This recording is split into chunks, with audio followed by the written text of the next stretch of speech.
Good morning, everybody. We've got a special Saturday edition Becca show because, I request data all the time, and something really fun came in. And you know who hasn't really gotten a lot of attention? Well, none. Is actually my favorite place that has been co-opted by, and that is the Minneapolis Park Board.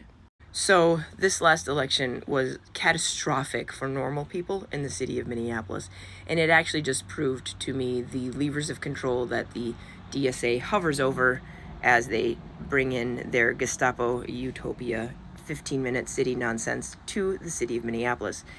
And no better is this identified than in the following email that was sent out from newly elected Commissioner Dan Engelhardt to a constituent. Now, I want to be very clear.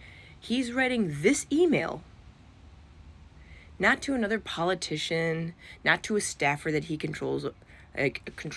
He wrote this email to a resident of the city of Minneapolis, of whom he, Dan Engelhardt, serves. I think, and it just shows how our overlords actually forget that they are elected to serve us. If you missed it, I was on Krabby Coffee the other day, which is a thing of garage logic, and we talked about how, for example, Aisha Chugtai's absolute disdain for Uptown is proof that they know that they have captured elections. Look no further. I get all the time, people, elections. Look no further than the sheer disdain that certain elected officials have for their own constituents. You. Now, Dan is a particular case because he is actually the business manager of a state employee union. So this is a man who's not only DSA and not only elected, okay, but he also is the business manager, which is like a head of a major state employee union over at the Capitol. So he's influencing all kinds of things and shoving. I know some people who are in his union and want nothing to do with it, but they still want the civil protections. So we're going to go line by line because this is a real... Okay.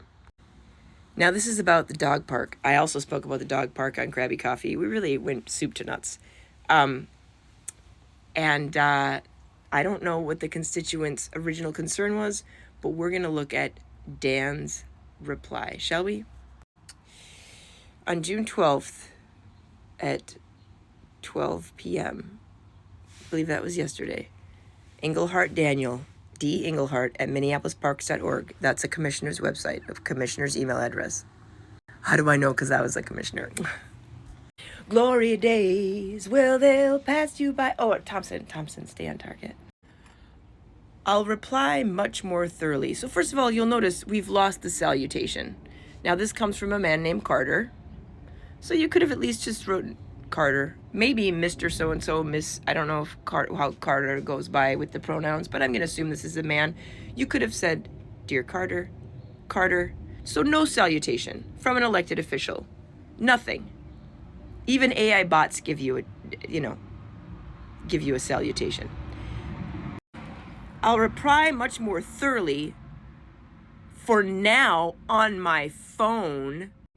Like, you are bothering me all up in my world that I have to do this on my phone. So we've established the disdain, and we're not even through the first sentence. Let's keep going. For now, on my phone, I find your emails tremendously disrespectful, wildly inaccurate, and most of all, ineffective. So this Dick Goblin, Dan, hi Dan, and we met. Remember we met in the lobby?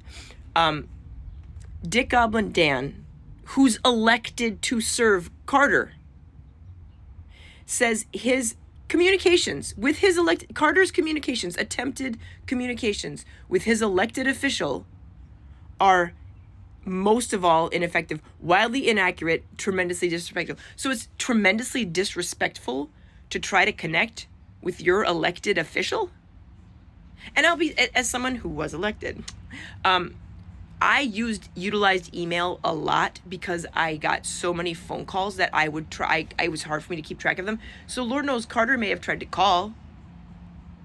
My line at the park board was the voicemail. It never worked. So I just went by email and I started giving people my my cell number, right? because it was hard to get in touch with me. And it is hard. So you don't know what Carter went through to try to get in touch with Englehart Daniel E. So when he does then try, doesn't get a response, Mr. Englehart, commissioner, elected man serving Carter, says it's disrespectful. Wow. Let's keep going. This is going to take the full 10 minutes, yo. And if you saw me on Krabby Coffee, this is immediate evidence that I am, let's all say it again, correct. There is literally no bigger dog person than me. So immediately, Mr. Englehart Daniel E., Commissioner Dan Englehart, made it immediately about who? About his constituent? No, he made it about himself. I'd like to pause from this regularly scheduled screed to point out narcissism, a new fragrance from those who made smug. This episode of The Becca Show is brought to you by narcissism. When it's not about you at all, it's about you. And now we return to our regularly scheduled program. I'm struggling to still not laugh. Okay. There's literally, how do I know? Because it's literal, because I wrote it down. There's literally no bigger dog person than me. I have two. Ooh, Danny boy. Oh, Danny boy. The pipes are calling.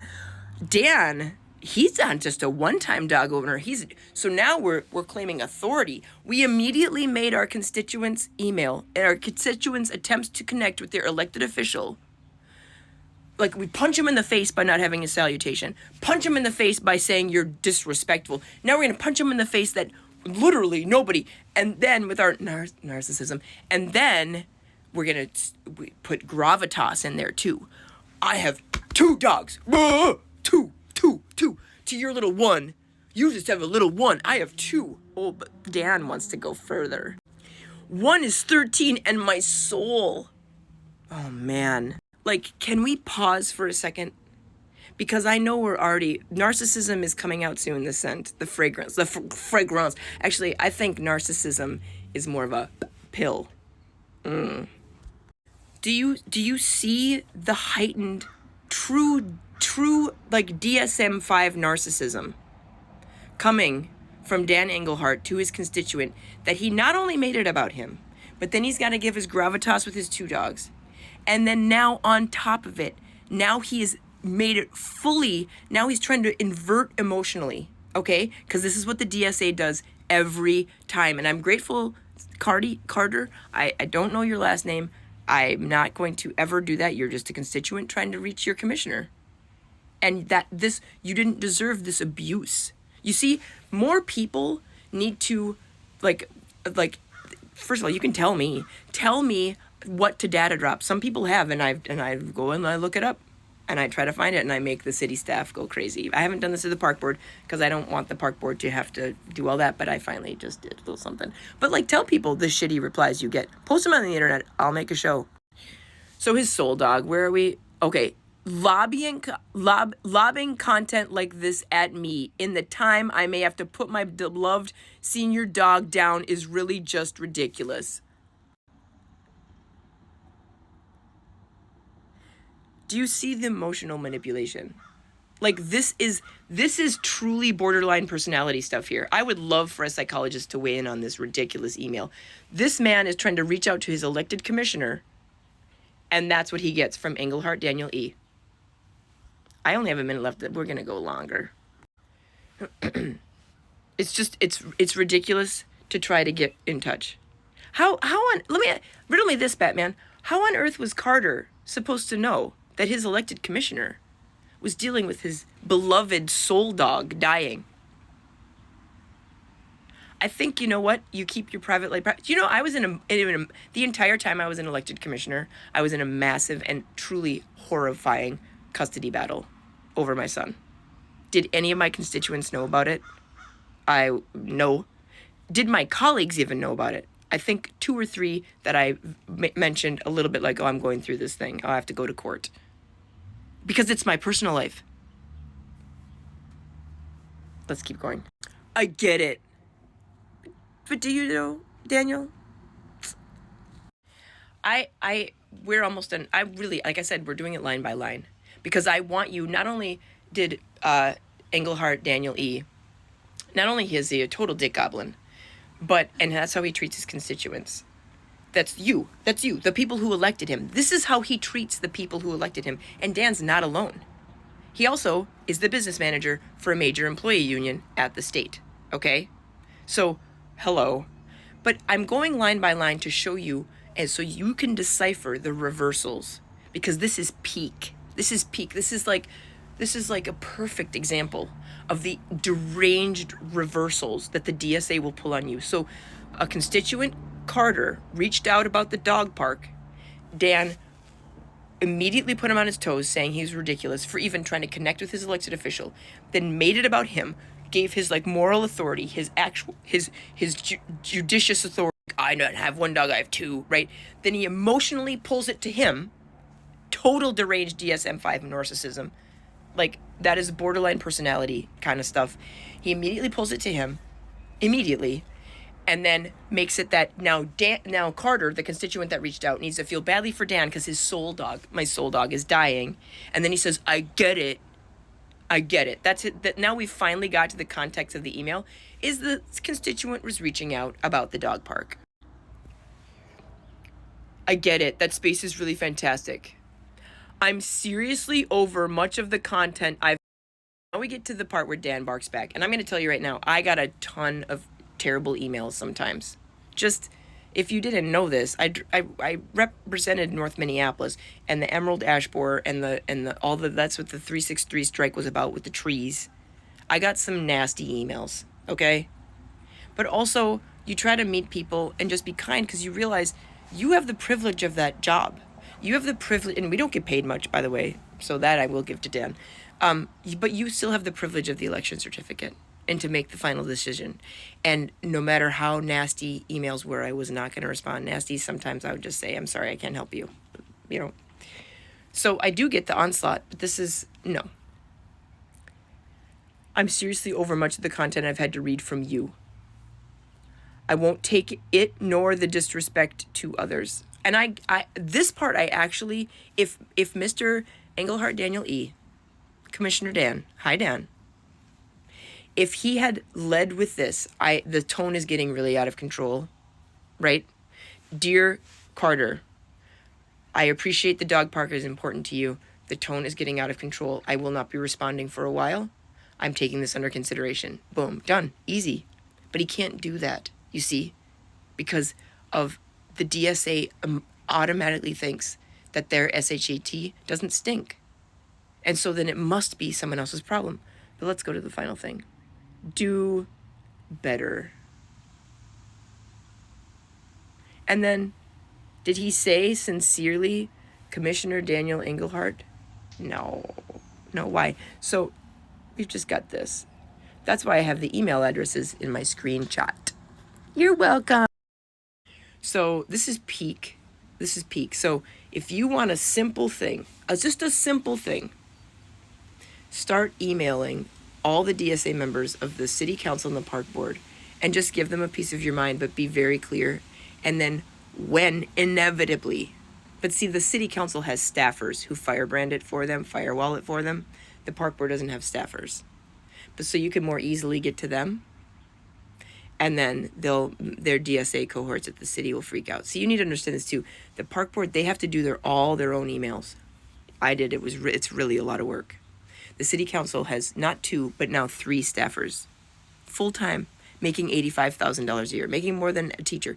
Not the city council member, the staffers. And should we remember that Jason Chavez sent one of his staffers to go to an activist conference in Denver, completely paid for by us? Do you remember when I did that? It was on the agenda. Pretty sure I made a TikTok about that. So Dan,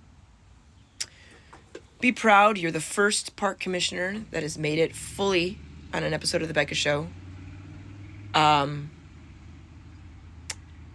You deserved it. Oh, Danny boy, the pipes are calling. I don't know much more than that. From age to age. In all seriousness, the fragrance narcissism will be coming out soon.